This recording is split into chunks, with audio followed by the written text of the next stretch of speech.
మీకు మాట ఇస్తున్నా, హనుమంతన్నకు చేతులు చేసి చెప్పిన దానం నాగేందర్ 1,00,000 మెజార్టీతో మీరు గెలిపించండి.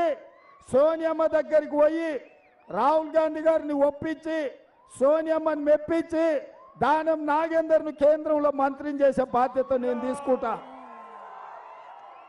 ఎందుకంటే ఈ నగరం అభివృద్ధి జరగాలంటే ఇక్కడ పుట్టినోడై ఉండాలి, ఇక్కడ పెరిగినోడై ఉండాలి, ఈ బస్తీల బాధలు తెలిసినోడై ఉండాలి.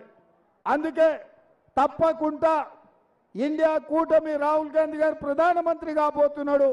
ఆ మంత్రివర్గంలో దానం నాగేందర్ను మంత్రిని చేసే బాధ్యత నేను తీసుకొని ఢిల్లీకి వెళ్ళి హనుమంతన్న నేను పోయి సోనియా గాంధీ గారిని ఒప్పించి మెప్పించి వారిని మంత్రిని చేస్తాం.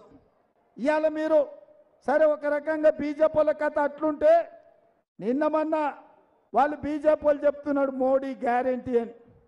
మోడీ గ్యారెంటీకి వారంటీ అయిపోయిందిరా నాయన, ఇక వారంటీ లేదు, వారంటీ కథం అయిపోయింది మోడీ గ్యారెంటీకి.